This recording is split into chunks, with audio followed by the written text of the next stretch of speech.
So to kick it off, why don't you tell me who you are, what's your name, and how we know each other? Yeah, I'm Keenan Turner. We grew up in Sycamore together. I think we met really probably middle school and then got to know each other pretty well on the soccer team in high school. And we eventually kicked it off together at the Catholic University DePaul in Chicago. Spent a lot of time hanging out with each other there, and we've been good buddies since. So talk to me about how you would define your religion and spirituality this at this point in your life. At this point in my life, I really have no interest in most things religious. And I know a lot of people will say, well, I'm spiritual and not religious. I don't even really get into that. I Well, like those to, people are going to hell, first of all. they are doomed. Yeah, me and them are doomed. But we'll have good food because of Hell's Kitchen and Right. and every chef goes to hell, as everyone knows, Exactly. because good food is it's exorbitant. It's a sin to eat good food.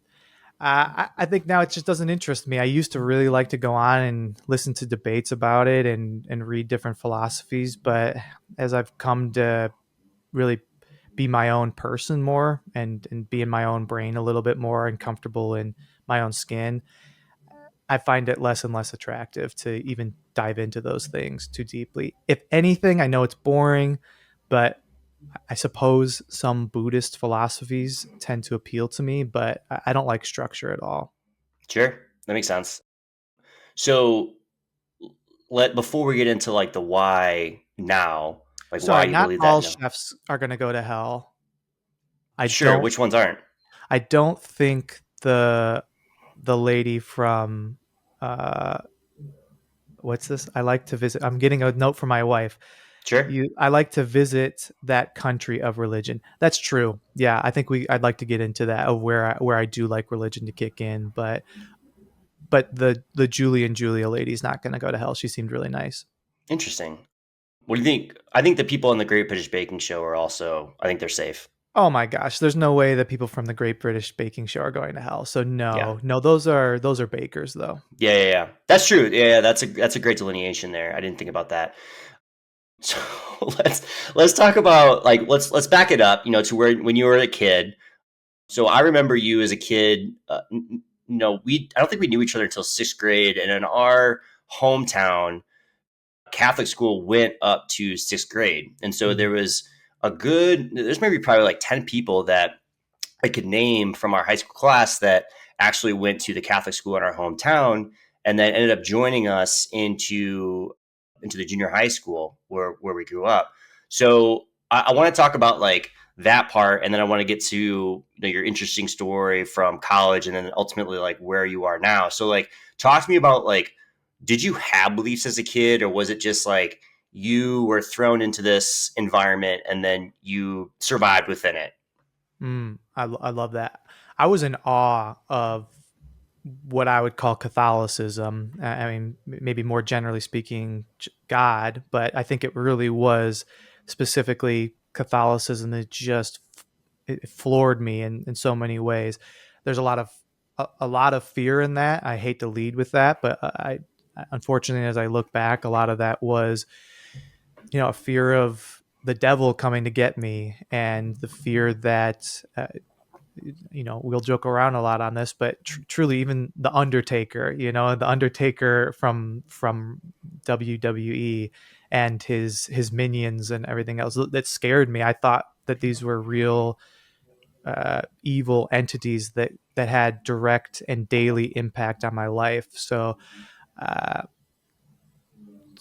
I don't want to get too much into the fear thing, but now that I'm on the topic, for instance, I wouldn't like to go into the refrigerator out in the garage because I thought that was where he was going to come and just be there, the Oh, devil. interesting. I thought I was kind of scared of that. I thought he was always kind of lurking around the corners, and any time of day. It could be daytime, night, middle of the night. It seemed to be this ever present evil force. But on the positive side, I loved having this beyond father, this figure that was so completely capable and so completely powerful that nothing needed to be worried about. I didn't have a lot of fears of something bad happening to me because I figured the worst case is I died and I wasn't afraid of death. I almost kind of looked forward to death because it seemed very, it seemed cool. It seemed awesome. It seemed great to be in heaven. But then again, there was a fear of, am I going to end up in purgatory? Did I do enough? So there was always that balance between the beauty of the songs we would sing and the beauty of the messages that we would hear on Sunday, and getting to read this ancient book and connect with these ancient peoples, but then seeing this God hanging on the cross, like even he couldn't escape the horror of it all. So as a kid, when you're, in Catholicism, it is, I don't think it's out of turn to say that, it is some fear based, do this and this, and then this will happen, positive or negative. If you mess up, you can rectify it by doing, X, Y, and Z. So when you're a kid, like where did the, like, you gave the example of the devil and the garage fridge, which I think is a perfect example of how kids kind of grow up, where that whatever you learned, whether you're Catholic or, you know, whatever it is, like that's always going to show up in interesting ways. So like where did you think that thought of the devil is around, like, came from? Like, was that just innate, that you just, like, it was gradual as you were kids and going through Sunday school and Catholicism, or was it like, oh, you learned something one day and it was like, oh shit, like that's a unfortunate thing that I got to watch out for? I I think, and I will probably put a lot of disclaimers out there. Love the people who were involved in my life growing up with religion. I really didn't have very many very negative personal experiences, and so I don't want to put that on anybody. But I come from a pretty superstitious family. It was a lot of fairies being mixed in with it, and all these other sort of creatures of lore, so to speak, and Interesting. so they get mixed in with it. So it's pray to the saints when you lose your keys, and oh, but maybe it was the garden gnomes who came and did something or other. So it was just this ever-present world of creepy crawlies comes to mind, but that's not really it. It's just The characters. fantasy world. Characters. Yeah, fantasy world. It really is. It's that's why, I mean, reading Lord of the Rings growing up, and watching those movies. Eventually, I was a little bit older, but I'm like, yeah, that makes sense that this is what this religious Christian person came to, because that's what it felt like to me growing up. In terms of where the nefarious piece of that came from, it was a fear of from media that I did not like to watch a lot of horror movies. I was terrified of it because it seemed so completely real. That actually became very relevant to my relationship with my now wife later on. I'd love to get into that, but the the idea was there are things that are out there and they're everywhere, and yeah, from the books, like Satan, he even got to Jesus. He got to Jesus, but Jesus was like the thing, man. He was the it guy. And if Satan could even come and mess with him, like, what chance do I have? And then talking with my cousins, it'd be these things of, let's pray that an angel comes tonight. Let's pray that something comes and shows us this sign. Well, if the good could come, then obviously the bad could come too, right? I remember very distinctly reading about the stories of Jesus casting a demon into the pigs, and the pigs going and running off a cliff. Last thought on the evil side of things is, it was also like the idea of being able to be possessed if you didn't have control of your mind. Like if you just let your guard down too much, or you just thought the wrong thing, now someone else is going to take control of you. And I just cannot stand to lose control. It's one thing that really, for my whole life, I just can't stand to lose control. That makes sense. So you have an interesting, I think, what's the word? You have an interesting trajectory when it comes to just like religion as a person, because you started out Catholicism, went to Catholic school. There was this innate fear that was kind of drilled into you.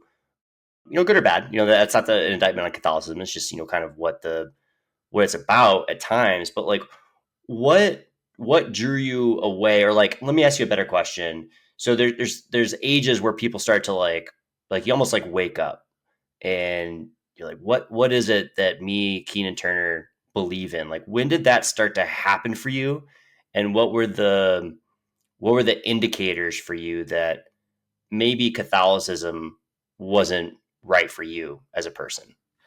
There's a time, probably, I wish I knew for sure because I'd be really curious to know what maybe set this off, but I just really felt that hunger and thirst and desire that I think a lot of people feel when they're called to a religion.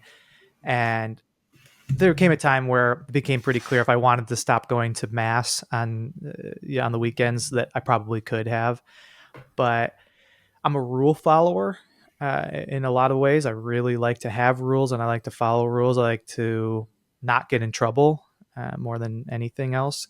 And I'm like, I'm not going to stop going in case this is real. It wasn't even in case this is real. That's the thing. There was never one time until I was in my 20s that I even began to doubt at all that God was real. He was who the Bible said he was, and he was ever present in our life. Like, there was no doubt about it. So I started going to church alone, to mass alone. On Saturday night, I would go. I liked the Saturday night service because I like to keep my Sundays free. Sure. How old were And you? yeah, middle school. I like to keep my Sundays free.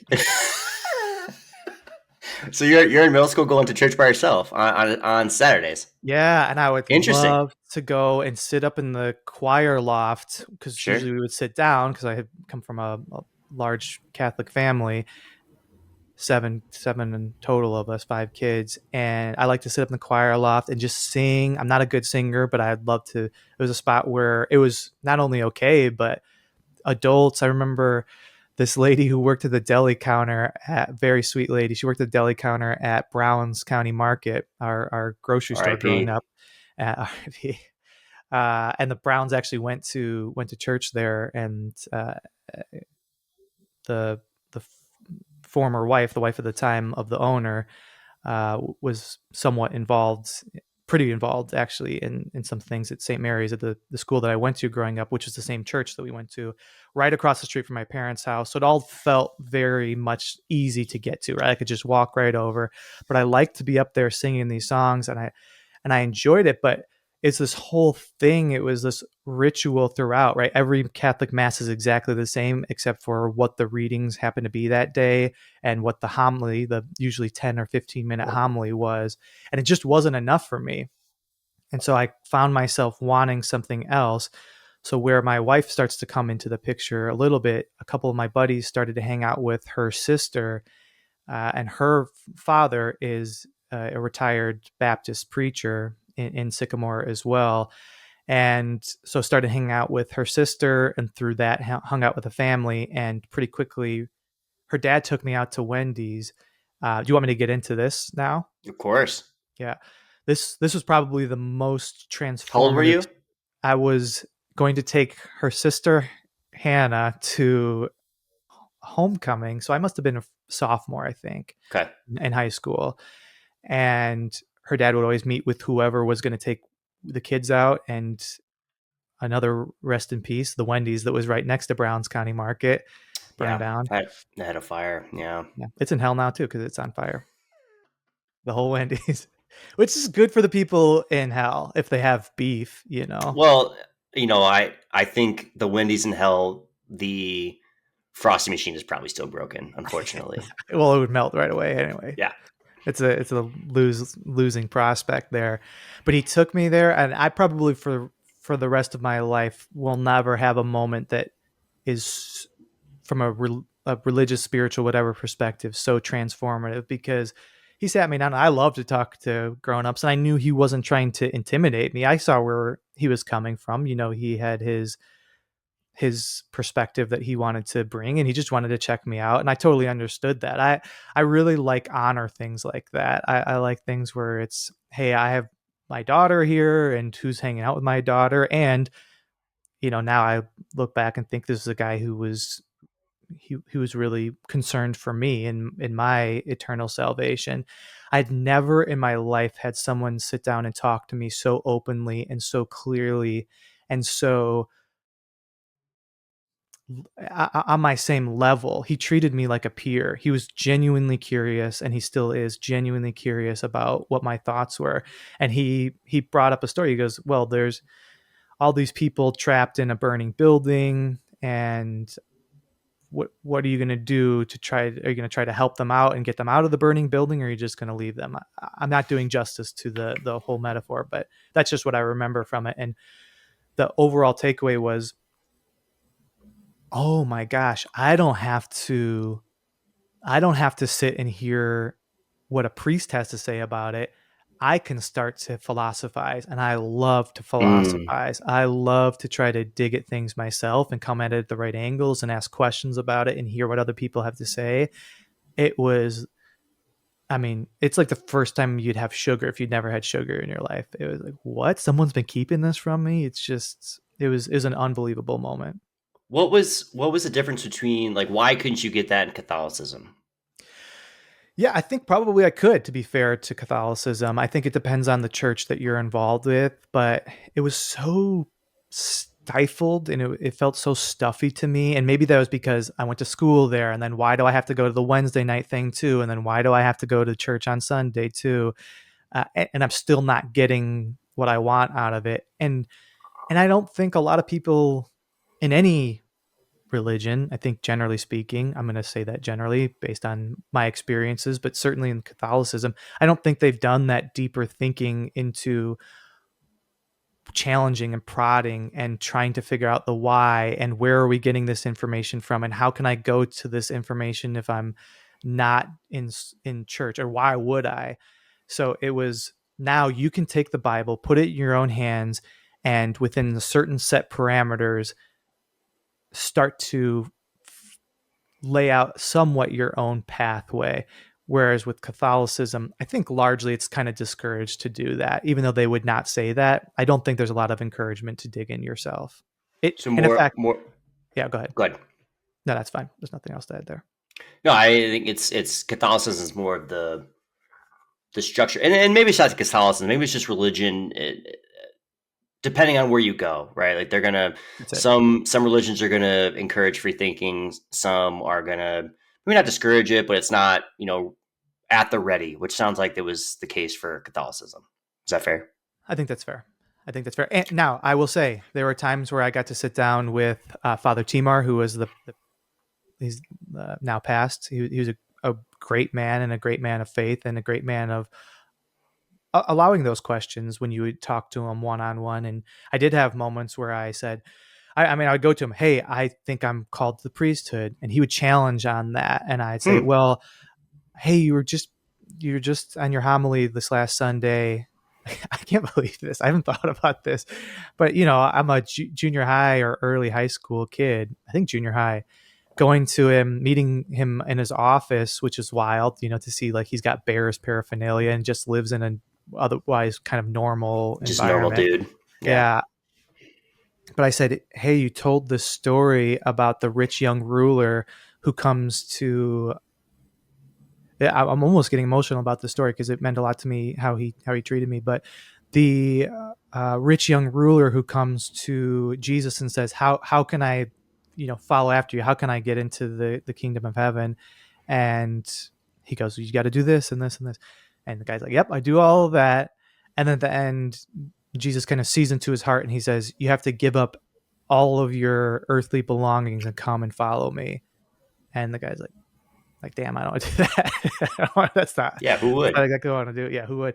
But I sat there and said, I think this is what I need to do, Father. Like, I come from a well-to-do household in a well-to-do country. I think that this is really keeping me from the kingdom of heaven. And he was very reasonable, and not in a sense of I don't want to lose this kid to an undesirable outcome, right? That I would be turned off by that, but he was helping me to understand the philosophy behind what Jesus was really saying there. So I appreciated that. I want to point that out, that there were definitely those moments along the way, but they were few and far between, and I had to seek that out. Whereas Mm, once I started to make this transition where I was going to church on Saturday, at going to mass on Saturday, and then going to this essentially non-denominational evangelical church on Sunday, I was just so hungry. I needed everything. I hmm. wanted both of them. I wanted the traditions and the songs and the familiarity and the still sort of feeling like maybe I need to go to mass to be in a safe spot, along with now all of the flash and the newness and the openness to a certain extent that I saw in this new church. It sounds to me like you were almost challenging yourself, or challenging your faith and your like what you believe. So where you had to have, like you said, the comfort of what you were brought up in, what was like, you know, relatable and comfortable, but there was something else that you were seeking out, which is where the non-denominational church comes in. Is that accurate? 100%. Yeah, it was now an opportunity to say, okay, you have to take control. You have to take the reins of it. You're not going to be able to depend on this system. Now it's a personal relationship. Now it's different. Now it's a person. Well, I hadn't even thought about that. It's been so long, but that was so novel to me, like a personal relationship with Jesus. And I'm like, yep, I do need this. That makes sense. Of course. I see exactly. Now I'm reading the Bible for the first time, loving it, eating it up, able to really give my own thoughts and perspectives on it. And yeah, this is the way I have to go. Right on. So so let's move then forward in the timeline. So we had that conversation in high school with the sister of your wife, which I feel like we have to mention, by the way. Just well done. You know, just trading off sisters, and you finally Yeah. just nab the one that you want. I said, I looked at her. I looked the first one. I go, nah. I look at the Yeah, second one. I go, yeah, okay. yep, that's the one. That's the one. Which is fair, right? Like we all got to go through that. And she's right here for the listener and viewer. She's in the room and she knows it's a joke. So we had that conversation with that retired pastor, and then what But by the happens way, to at the you? time active, of course, but now retired. Sure, sure, sure. So what happens to you? Like you mentioned, we went to a Catholic college, DePaul University in Chicago. Go Blue Demons, as you would always say. What what happened then? Like how did you find yourself in the situations that you found yourself as an adult? What was the transition?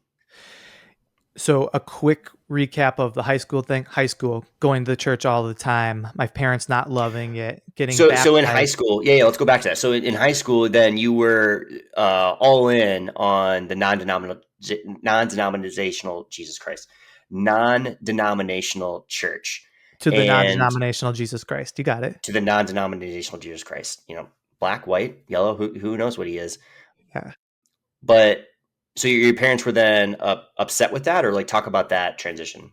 Yeah, deeply troubled, which was interesting because there wasn't the same reaction to at all by any means. There was just a kind of acceptance seemingly of the my siblings who just stopped going to church at all altogether. It was much more of an affront that I chose something else. It's rather nothing. They'd rather nothing than to choose something else. There was some jealousy there, I think. Hmm. I don't want to speak for them, but that's what it seems to be. Yeah, that's interesting. So the long and the short of it is, I mean, I'm all in on it to the point where, I mean, I remember a couple people who I don't really appreciate, and I think were some of the people who I now look at and shake my head at. But Hmm. I get where they're coming from to a certain extent. But they're like, "So would you say that you're now not a Catholic?" And not everybody did that. And in fact, the most important people in my life still were the ones who or were ones who did not do that. But there were a couple people who really were harping on that. Are you not a Catholic? And are you not a Catholic? And so eventually, So it's an though, all. So it's an all or nothing for some people. You know, exactly, it was an all regardless if it's in. Catholicism or not. But I feel like any you know church will probably have those types of people, but for them, it was, you're either a Catholic or you're not, whether you're a Christian or you're not. Yeah, and I think that from the Catholic angle, there was much less, gosh, what's the word? There was much less insecurity about somebody being not Catholic. It's like, Hmm. yeah, you can't take Eucharist or whatever at church. You can't take communion at church for Catholicism, but otherwise, they just weren't threatened by it as much. And there was always, I always had a sense of Protestantism overall, but specifically evangelicalism in the evangelical circles, at least the ones I was in, of feeling a little bit like the little brother to the papists, and like, hey, they got a pope and they've got the Vatican and there's a billion strong, and here we are, the ones who kind of rebelled a little bit, and but definitely a sense that you needed to define yourself as the Bible follower. Well, I'm a Bible believer. I'm a Bible believing Christian, and I don't have to put a label on it, but it definitely isn't Catholic. I got Do you that a feel like lot. that rebellion was some of the things that drew you in, other than like being able to think for yourself and like look for something, but like that idea of this is different than what I came up with, and it's still around the same sort of teachings. I can get my head around it, but it is sort of the rebellion aspect of it. Did that come into play at all? You think? I don't think so. I don't think so. I think it was. I We'll think it cut was this the out. novelty. I'm No, just joking. I'm just joking. the novelty of it all. I like novelty. I always have, and that's probably always going to be part of my personality. I like when things change up, and when I like to have my mind changed um, on something, and to be able to explore all the newness that comes with that. And it was cool too. I mean, it was awesome. It was people I could be buddies with at the church. So we would go down there. I think a lot of it was misinterpretation from my family, and I've kind of talked to them since then. I'm like, hey, I'm going down to the church. They'd never had the idea of go down to the church and have fun, but we would go down to the church. We were playing basketball Just to and hang ping out. Yeah. pong and hanging out and having fun and like jamming. That was the large majority of what we were doing. And even when we were doing church stuff, it was fun. We were goofing around, but we were digging in deep, and we loved each other, and we were brothers. I mean, we were brothers and sisters, like very, very close. Like, there's it's hard to it's hard to think of any way that you would really have that in any of the, again, it's about the specific churches you're involved with, but in any of the churches that I came across from a Catholic perspective, it was just more fun and free, and not, it's going to take an hour and it's going to be this, and this. It was, man, sometimes the service would take an hour and a half or 2 hours, but it seemed to go by way faster than any Hmm. mass ever did. Or we would be down there and doing like a prayer circle for 3 hours, and it was so transcendent that you got caught up in it all. It wasn't a burden. I was looking for more opportunities to get involved there. Interesting. So that was throughout high school. Then was Throughout high school, and then the I didn't decide about college. This is my story. Anne's heard a million times. I didn't think I was going to go to college. I didn't think about it until about a week before, 2 weeks before the deadlines for applying to DePaul and UIC, and those are the only two schools, both University of Illinois and Chicago. Two schools in Chicago. Those are the only two schools I applied to. Got into both. Decided, hey, I'll go to school where my dad went to law school. He went to law school at DePaul, and he had brought me into his office and had a conversation and about going to college, and that was really all the thought that went into it. I loved and still live in Chicago, so I knew I wanted to go to school here. I thought I yeah. knew that. I think I that's a Well, different. I think some of us also applied to UIC and DePaul and only got into one. But we don't need to harp on it. We don't need to know who that person is or what that school was that they didn't get into. But feel like it's borderline rude to bring that up on this podcast. But that person didn't have a heartbeat and a check to get That's into fair. UIC. Yeah, that's fair. That's fair. Okay, so we get to DePaul, and what happens? I feel like this Yeah, is a big change in your life. yeah. Well, I think, I mean, for the first couple of years, and really kind of throughout, uh, I was more and more like, all right, now you're on your own. Is this real? And it was more. I was as dug in as possible. Didn't do a lot of, in fact, much at all, underage drinking. Didn't do much carousing. Is that a word? Yeah, I mean, I feel like you and I spent a lot of time together, especially. I mean, all throughout college, honestly, but especially that freshman Oh year, yeah. we were both in the joint dorms. But there was no drugs. There was no, like I remember I got drunk maybe like twice, both times without you. Actually, no, you and I did. We drank Bailey's, I think, Yeah, we drank the one time, Baileys and and ate Oreos. I remember that. yes, yes, that was a great evening, and I think we might have watched like The Office or something like that. But But like, yeah, but you it and was a relaxing thing. It wasn't a correct. party thing. Yeah. Yeah, anytime you and I went to parties, we were always making fun of everybody else drinking until we turned 21. So that's a vivid memory that I have for me, and I have my own reasons for not indulging, but yeah, I do remember that very vividly of not the not drinking part of it. Yeah, and I didn't make it a in fact I was terrified of making anyone else feel uncomfortable about what Yeah, they it were wasn't a doing. thing. Yeah, it was just I was for a number of reasons even beyond religion, I was kind of scared of that world. I actually famously in my family circle drank heavily in order one night at a dance in order to in high school in order to like get it out of my system, and it worked. I mean, it was years and years later that I even considered drinking as a fun thing because I just wanted to not have that in my in my purview at all. So I get to school and joined a group. I'm not going to say the name of it just in case they're particular about it. I don't know if it still exists anymore, Make but it something was up. kind of an What would they be called now? well, it's where you would go to draw water. Got it. And Aquafina. You worked for Aquafina. I worked for Aquafina. I worked for them. I didn't just join it. I worked for them. Sure, it was a group. No, it was a group, great group, loving people. Actually, kind of helped me to realize start to realize some of the things about my personality that I think needed to change in terms of just topics that I was joking around about that are now would be embarrassing to me. That really helped to help me mature as a person. Spiritually, I think I was pretty mature, to be honest. I think the church experiences I had in high school really helped to beef that up.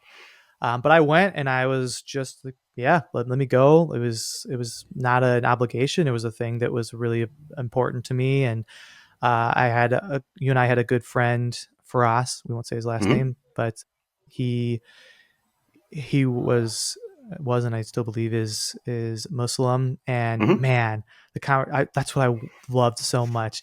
What do you have to say about this? What do you think? Now I'm going to push back on you, and you're going to get. I'm going to, I remember a very specific moment of like just preaching the gospel to him, and but going to him with him to break a feast and to. I mean, I liked the food, but I liked being able to talk to these people who like they got it right. They understood. They had this call and they had this belief and they were going to live it out. And I really respected that a lot. So that was a big piece of that time there where things started barely start to crack. So they started to crack. So actually, I was only 19 at this time, so I wasn't quite 20 when I had my first out. I was in London, so I got to do a study abroad program in London for 6 months. Worked at a refugee center there, working By with the way, refugees. that time sucked for me. Not having Keenan around after like spending so much time, that sucked. So when I found out you were studying abroad, I was like, God damn, this guy going to be more cultured in the world and bettering himself, and I'm gonna go to a couple of bad Cubs games in the meantime. My mom always says though it was cheaper for me to be over there than it was to be at DePaul in Unreal, Chicago. Yeah. unreal. So it was good. It was a great study abroad program there. And by the way, I mean, we spent a lot of time together, you and I, during school. Hmm. So it was tough. It was tough. It was my first time away from really the comforts of home. But I'm pretty good at adapting. I think I've always been pretty good. But always with that, I think I shave off a little bit of myself. And I think Hmm. that's what happened there to a certain extent. I think I shut down in some ways. I To didn't know how to eat well. to I like didn't know adapt. yeah to adapt, but I didn't know like, hey man, spend a little bit more money. It's okay. Like your parents were okay with it, it's okay to spend a little bit more. But like I had a drawer full of Cadbury candy, and that really sustained me because it was just cheap calories to get me through. But like I would eat Oh man. maybe one meal a day. I was just so terrified to spend money. So here I was alone and then starting to feel homesick, depressed because I wasn't eating well. I didn't understand seasonal affective disorder, and really the sun came out maybe 2 times when I was over there, and I walked all the time. So luckily I was getting some sort of sun coming through, but I remember the day the sun came out, I'm like, "Oh, I get seasonal affective disorder. It's Hmm. real. This is a real thing and this is directly related to the sunlight." So I'm in this spot. I love to read books, and I had nothing but time to read books because the school system there was go to lectures and then learn on your own. Hmm. It was perfect for me because then I just got to BS on the last things. Like it was perfect for me because I love free time. I love to just do whatever I want to do all day. And the thing is, for me, that's okay because I do what most people think is positive things: a lot of walking, a lot of reading, a lot of talking with people, just engaging with the world, whatever that might be. Did a lot of like watching the early Tim and Eric stuff that you could barely find online, and it was fun. But all that to say, I got these 2 books. I got Richard Dawkins' The God Delusion. Not necessarily a huge fan of his, but there was this first time of really reading an atheist's viewpoint and starting to tear things down. And then I read Holy Blood, Holy Grail, which tore me up because I'm reading it. I didn't have any idea what it was. It's this huge tome, and it is actually the what Dan Brown stole from to make the Da Vinci Code, to write the Da Vinci Code, and I had no idea. But here's this whole story. They're telling this whole story, and I'm like, oh my gosh, they have. It's sort of a out there book. It's kind of out there, and I don't know how much of it you could really, I don't know, trace to being real or accurate, but here's this book that just decimates the story of Jesus. And he married Mary Magdalene, and she escaped with a child, and now there was this lineage of protecting the child of Jesus. And I'm like, yep, that actually makes a lot of sense that that could possibly happen. But pretty much immediately shut it off because I'm like, no, no, no, no, dude, don't go down this route. Don't go down the God delusion route. This guy's an idiot. Find one little flaw in Dawkins. He's not a philosopher. It's not a very good philosophy book, to be honest. It's not a very well argued book in many ways, but it has some of the seedlings of good arguments against Christianity and the idea of God. But yeah, I kind of What shut was the that off. reasoning for reading those books? Like, were they presented to you? Did you know about them through forums, or how did that come to be? That is a good question. I think there was maybe I don't know for sure. This might be a little apocryphal for my own story, but there was an American guy, Dave, who was living there at the time, and he and I would pal around a bit, and he was kind of a curmudgeonly type of guy. He was actually the first guy I ever knew on Twitter. He was probably one of the first thousands of people on Twitter. It was really early on where you had to, kind of know what you're doing to even be able to access it. And we had gone to a Church of Scientology thing, and it was when kind of Yes, I where it heard was this. really starting to be like everyone being against Scientology, and I think Anonymous maybe, or the people wearing the Guy Fawkes mask were starting to mess Yeah. around with them.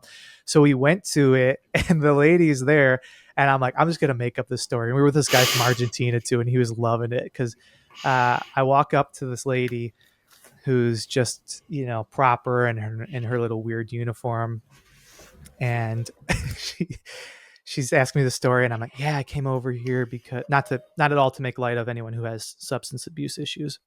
We were mocking this church, and I'm like, I came over here from the States because I was just having a lot of troubles with substances and drinking too much, blah blah.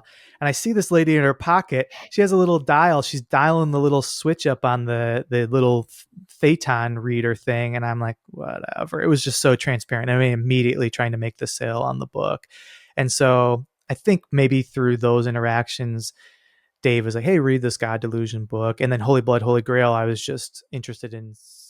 I actually thought it was going to be more informative about pro Christianity.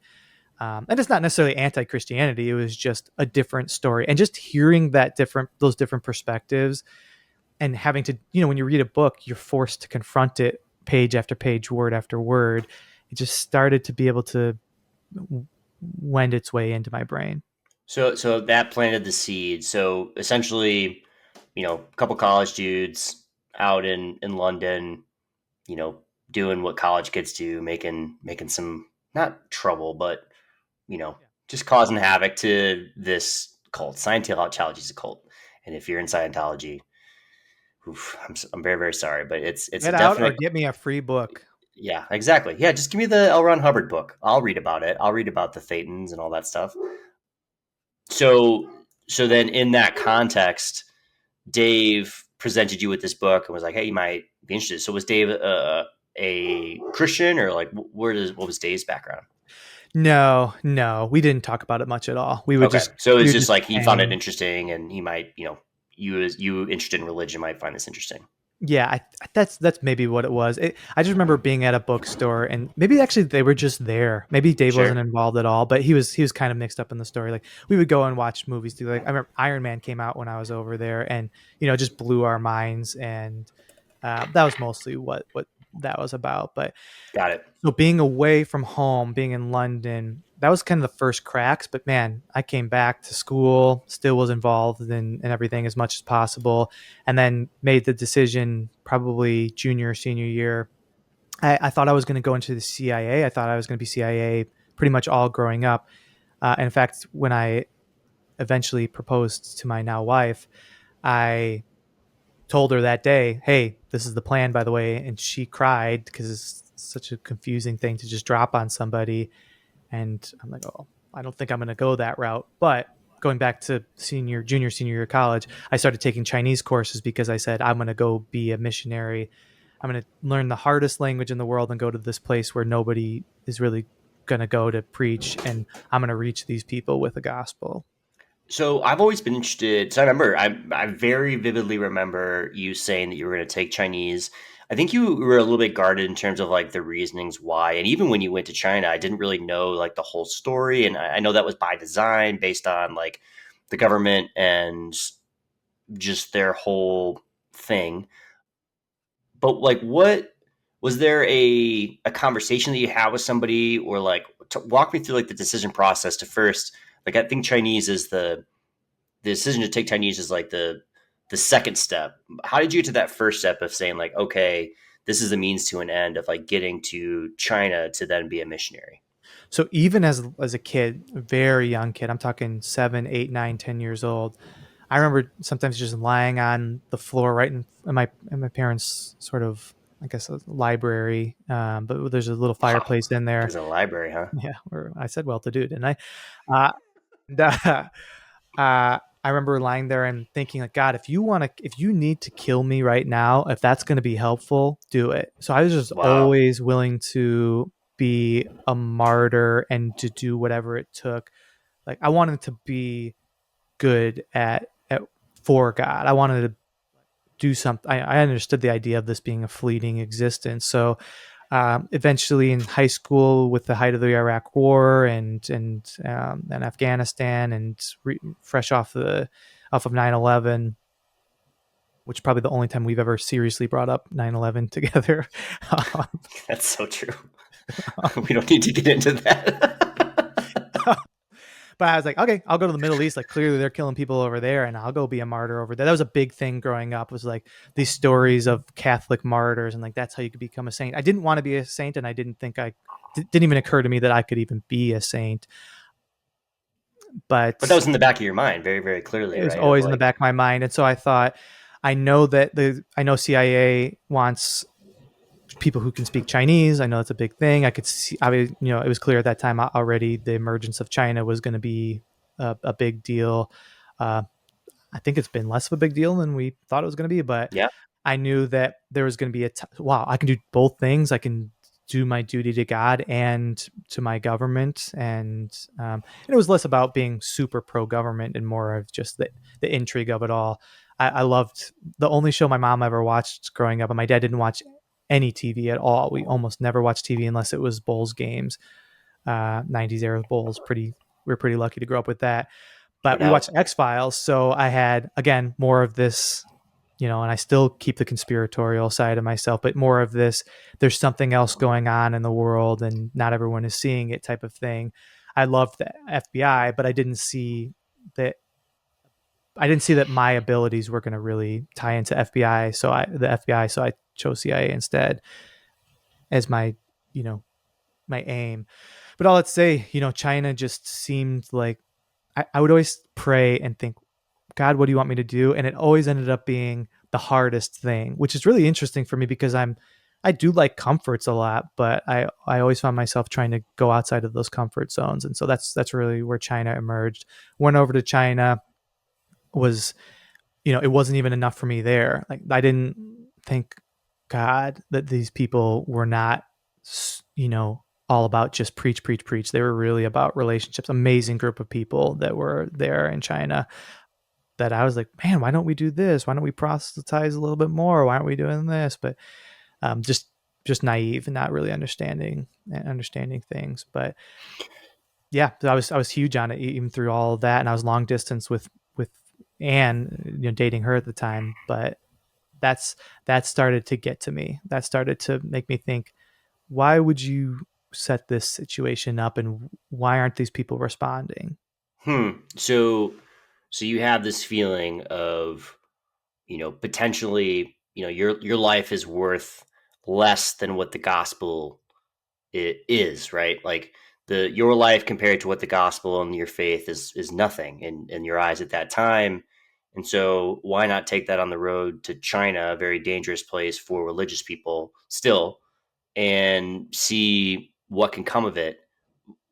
Do you feel like is that a regret of yours, or is that something that you take with you and that you've been able to like learn from? And we can get more into like I'm very interested to ask the follow-up question about like the experience in China, but just like broadly looking back on it. And I'm so sorry. I'm realizing I'll keep my answers shorter here. No, I this is really honestly you're great. You're great, dude. So one quick thing that's incredibly key to all of this is, so those cousins I was talking about when we were pray for angels, and so they were visiting. They're all still very heavily involved in the Catholic Church, and I think one of my cousins is essentially a youth pastor, and maybe even kind of beyond that, I and think I read about him on huge. the news recently. Not Um, that one, we'll cut that out. not the bumper sticker guy. Uh, but he great, and I love them all, and we've had some great discussions over the years as well. But they were visiting, and we went to this place in St. Charles that I think is still there, but it's called Angel Kisses, and is kind of a Catholic bookstore with little essentially relics that you could buy, and people had things happen to them so much there that they had a book where people would write down their experiences. Oh, I felt the warmth of God. I felt when I was there, I saw this happen.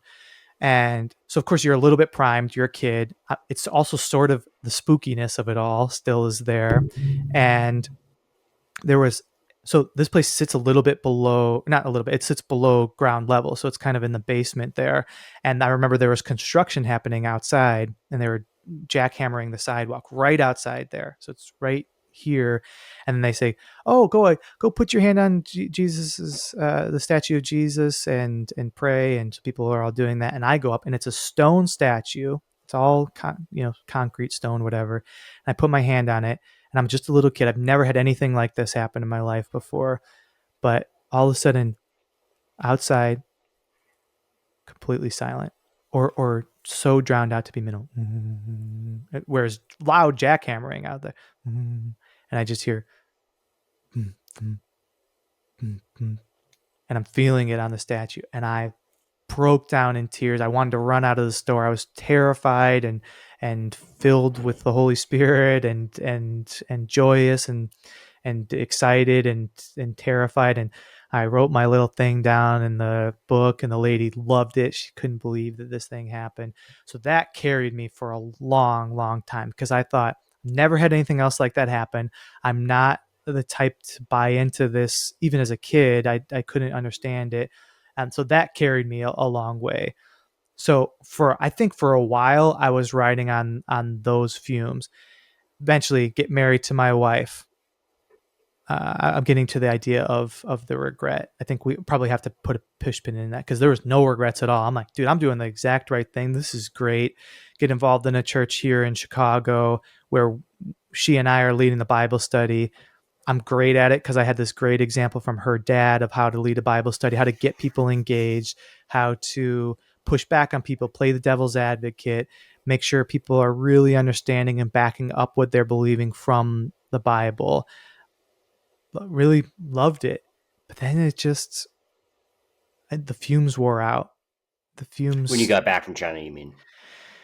Or did that start to well, happen in China? Well, let's put a pin in that. So let's go back to China. So we talked about the idea of martyrism, of going and putting yourself in harm's way for what you believe in, and China felt like the pinnacle in your mind at that point. So what was the experience like in China? You mentioned the frustration of people not being as receptive. The people were great, but like from a religious standpoint, they're more into relationship building, as you put it. So, like, talk to me about what the setup was, if you're comfortable with it. I know that there's some still, some things that we've talked about in the past where it's like uncomfortable, but like, what you were there under the guise of something. So, can you talk about like that entire process? I don't think I can. I don't think Okay, I that's should fair. because there are some folks who are still there, and They're I still there. Yep, that's and fair. I will say we had to speak in code. We ended up Mm, finding out we were being directly monitored from someone who was in the group, a Chinese who was in the group for years, who was a daughter to the people who were involved there, and broke down and confessed one day like how she was spying on us. We knew we were being spied on our computers and everything. We were always very guarded in how we spoke, and it wasn't illegal to be a Christian. It's not even necessarily illegal. Well, it is, but it's not necessarily that big of a deal that we would have been missionaries, so to speak. But to give you a sense of overall, we were running a perfectly legitimate business and had a lot of culture exchange. People in the community loved us, made some great friends. There was marriages between people from America and from between Americans and Chinese, very loving, great marriages that are is there's not it's not a strange situation. Sometimes you see expats who go over to for instance Thailand, and it's sort of, for lack of a better term, kind of icky. you know hmm Beautiful relationships between Chinese believers and American believers. It it was amazing. It was, looking back on it, I'm so glad that the people had it set up the way they did. The only regrets I would have had were the times where I just didn't where I was pushing back too much on, like, you mm, shouldn't be preaching. And there's actually another group that we had some slight interaction with because we were pretty much the only foreigners in the whole city. And I'm like, yeah, why aren't we doing what they're doing? Now looking back, I just am so grateful we didn't do anything like that. But frankly, it was just living. There weren't a lot of opportunities to directly preach to people or try to convert people, and I'm really grateful for that. yeah, that's awesome. And I completely appreciate where you're coming from, just from like the safety perspective. So China happens. You're doing whatever you're doing there from the business perspective and trying to reach people that you can, not having a lot of success. You come back. Some of the like you said, the rifts have already been there from your time in London, from talking with other people in China. Like, what happens when you come back, and when was the breaking point? You said you're doing the Bible studies and thing. Like, I don't want to say breaking point. That sounds too extreme. But like, when you were like, all right, like I have to really question like where I'm putting my time and effort. Yeah, no, I don't think that is too strong. It is a breaking point. It was just slowly over time. It is then, starting to say, hey, wait a minute, these things in scripture don't line up. I was always trying to figure out what is the most ideal way to live out Christianity. So I went Catholicism to evangelicalism to Calvinism, because now it's about total depravity and I don't remember what you stood for, but then like, the perseverance of the saints, and the lack of free will, basically. Because it's really interesting. What got me really, really bought into Christianity, and then what eventually probably is the number one thing that I would tell if I was trying to, or the approach I would take if I was trying to get people out of religion in general, is this free will. So Romans 9 has this idea of Paul writing about Jacob and Esau, who are two twins. Doesn't really matter for anyone who's not familiar with the story, except for to say that in it says, Jacob I loved and Esau I hated. Before either one was born or had done anything good or bad, Jacob I loved and Esau I hated. It was saying, essentially, there is no free will and God is ultimately in control, which to me, I'm like, yep, this is what makes the most sense. Paul, you have nailed the exact perfect argument, because there is no way that God could be omnipotent, omniscient, all powerful unless he is ultimately responsible for this. So it goes on to this metaphor of, so you'll say to me, why would you, what does it matter what we do? Essentially, I'm paraphrasing, but shall the thing molded say to its creator, why have you made me like this? Right. So basically saying, this pot saying to the creator, why'd you make me this? Well, I'm the creator, so I get to decide how it is. And he talks about Pharaoh, for this very purpose I raised you up, so that I could make my name known amongst the nations. Meaning, in my interpretation of it, and many people's interpretation of it, I made you Pharaoh, I created you so that I can have this whole story about Moses leading the people out of Egypt. For this very purpose, I've raised you up, that I can make my name known amongst the nations. Yeah. Why have you made me like this? Shall the thing molded say, who can find fault? Because who can resist his will? And the answer is, who are you, O man, who answers back to God? And that was satisfying to me then, and ultimately became, oh, actually, you've lost the argument. It doesn't make any sense.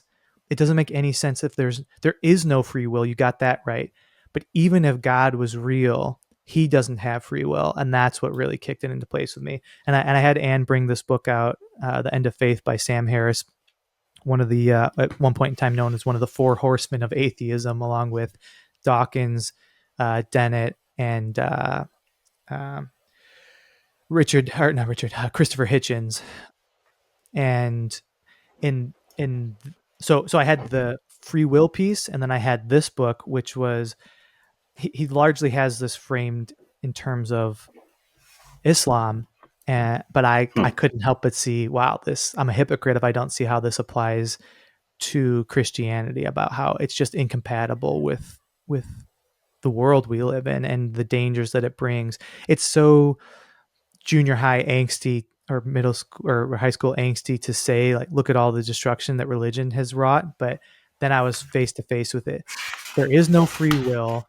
If there is a God, if he somehow is able to be outside of free will, it's just not that appealing. So just little by little over the years, I was trying to find me some argument that argues well against Christopher Hitchens. Find me some argument that argues well against Sam Harris.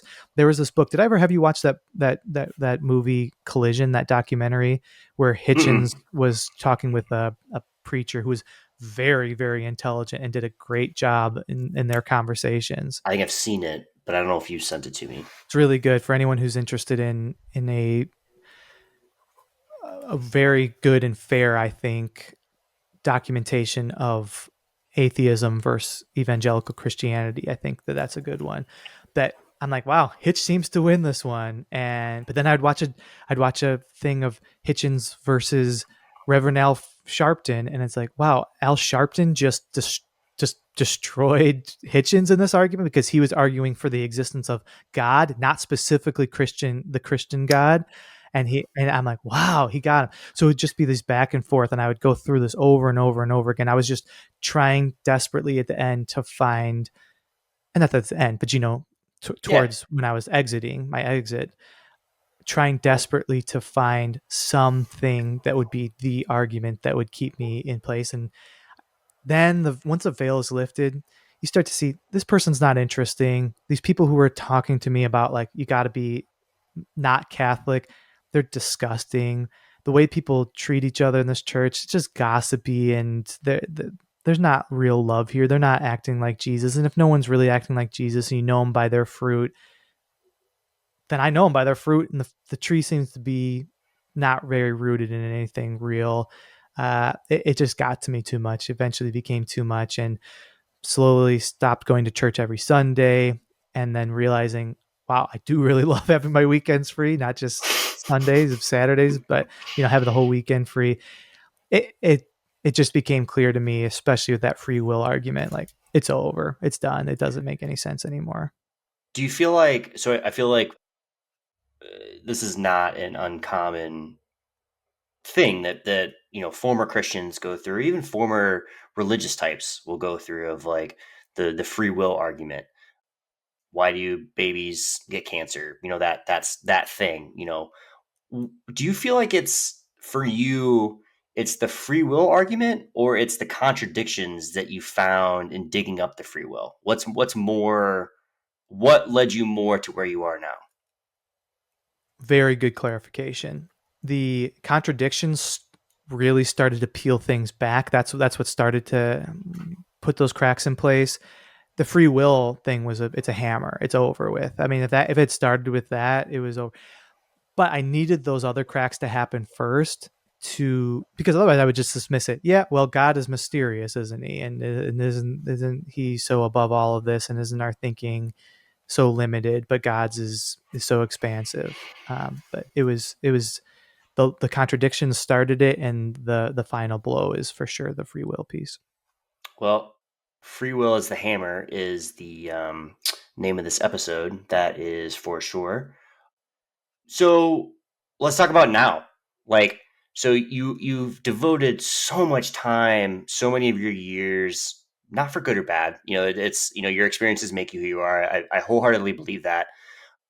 But looking back, like, you had this time where you believed one thing and then an offshoot of that thing, and now you're off of what you were grown up with, what was comfortable for you. That little boy singing in the choir loft and enjoying the songs, now to a point where you're not connected with the church at all. Like, first of all, how do you feel like looking back on where you were as a kid? And second of all, what what do you believe now? Like, what is the, to what end, after all this?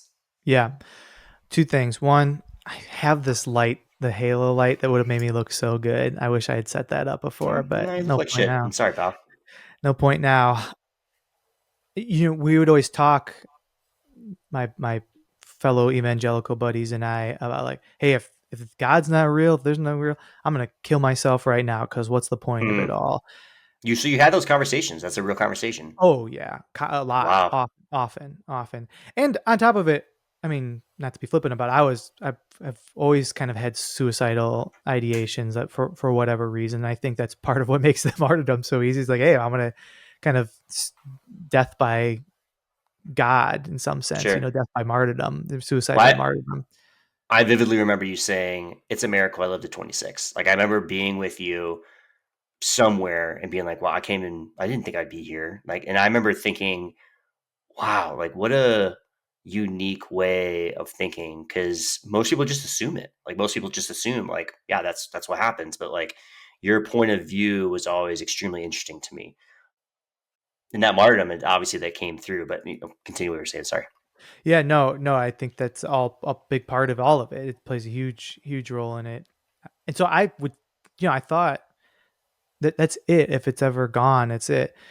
But now I feel, boy, I feel a lot of things. I feel incredibly grateful for those opportunities. There was so much beauty, man. There was so much love and friendship and connection to people, real people and tangible people. And then, not to mention, I mean, here's this voice, this presence, this friendship, this savior, this Holy Spirit that had been an ever present part of my day. I used to start my days off, and I remember this one lady said, before my feet even hit the ground, that was the thing. Before my feet hit the ground, I would just be like, God, what do you want from me today? Thank you for this. I'm sorry for that.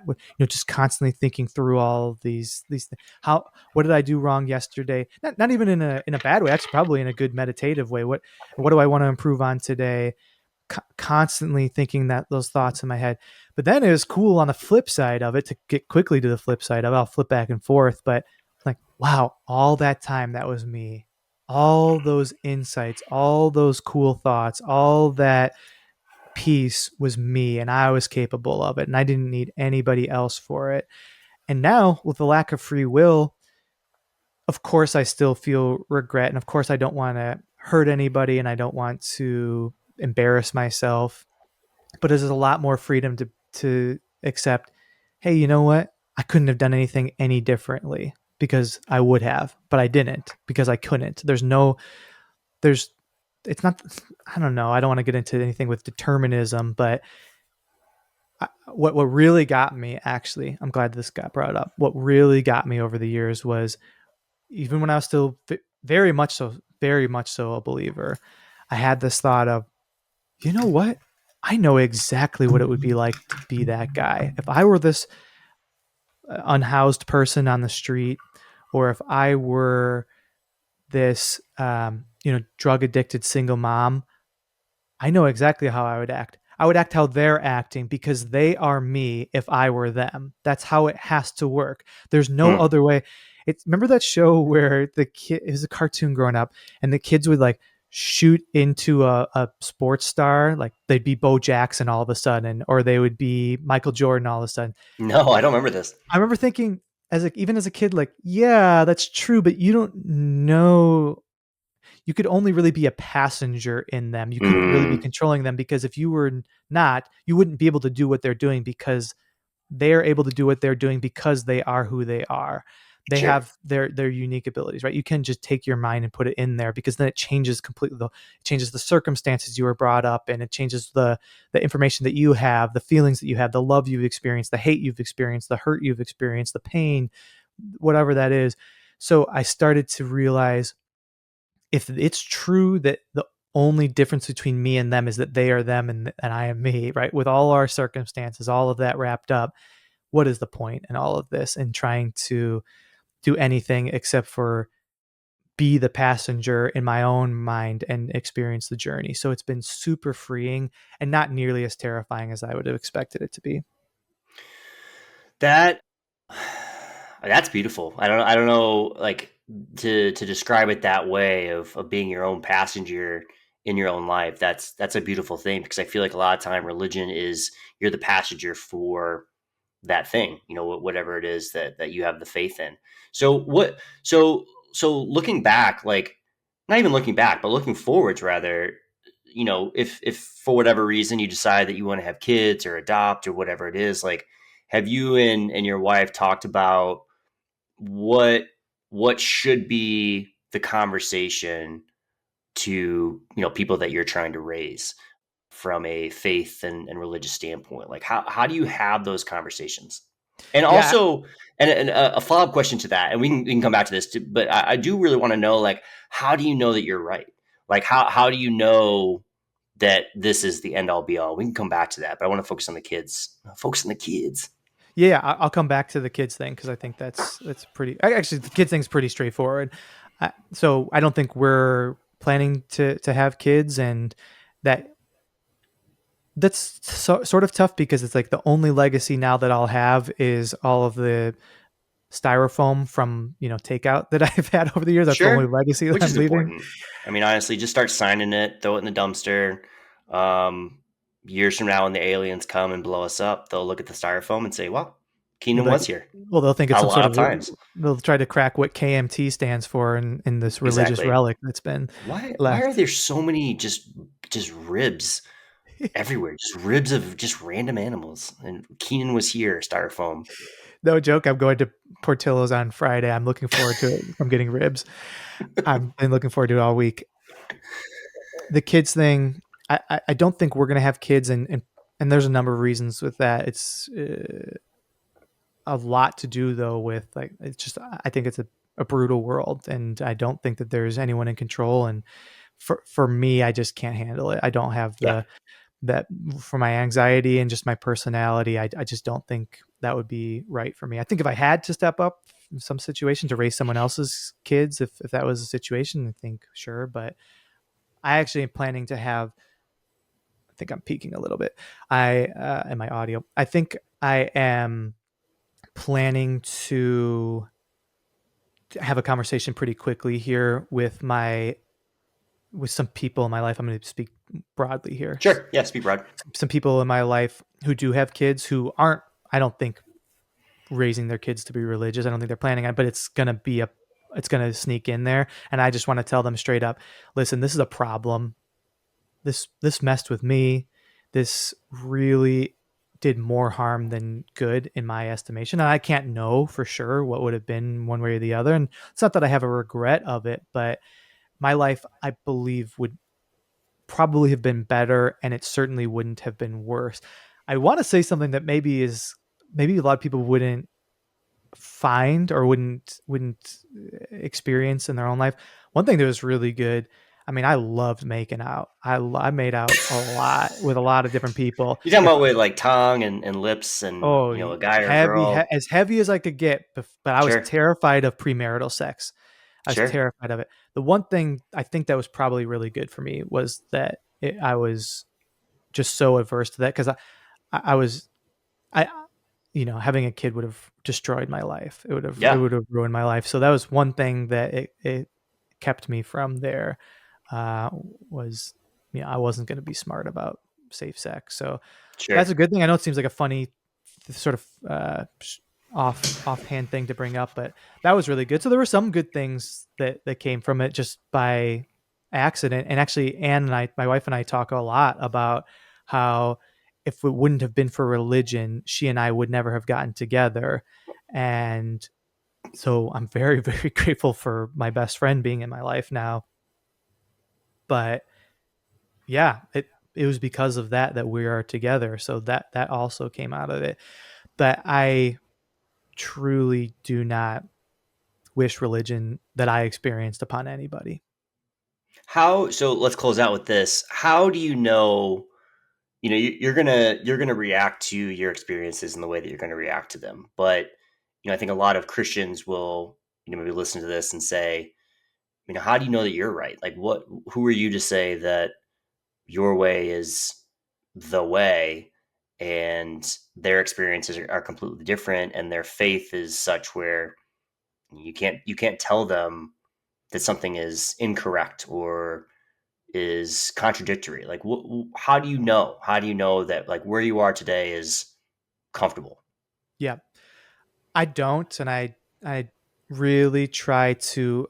My dad had me read Walden in I think seventh or eighth grade, and that shaped my life. In probably the only other Bible book that shaped me more was the Bible. I Hmm. love Walden, I love Thoreau, and Thoreau has a quote that I need to try to find because I really love it. But it's essentially that he prided himself on being able to change his mind from one day to the next, and anything.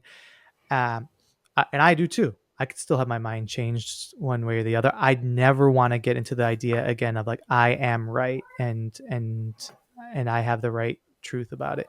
But with that said, you know, I don't think that there is a an argument, and certainly not any that I've heard, that convinces me. And the burden of proof is on someone else to convince me because I don't believe anything. I'm not believing anything. I just don't believe anything, right? I'm not actively believing after something. I just don't believe in anything except for it seems like the neurons stop firing, the lights shut off, and it's over with. I know it's the common argument, but I don't know what it was like before I was born and ostensibly before I existed. Why should I be afraid or think about anything that happens afterwards? Now there's a difference because the difference is if I didn't exist before and now I did exist, by the end of that all I did exist, right? So I Hmm. no matter what happens, I existed. No matter what anybody could do, there's no God, there's no power great enough to erase that this is happening now, that I have existed. But with that said, it's easy to recognize death comes and goes. It's not that interesting. Life isn't all that interesting to me. It just happened. Yes, it's fascinating. Yes, it's beautiful. Yes, you can have all these experiences, but we think that it's special. But why? We're thinking that we think it's special, but it's coming all from here, seemingly. So the whole magic of it is kind of worn off, has kind of worn off for me. But I'm as happy as I've ever been. I'm as content as I've ever been in my life. That's amazing. I think that's a good place to stop it. Keenan Turner, thanks for coming on. Thanks, Miles. Love you, man. Love you too, bud.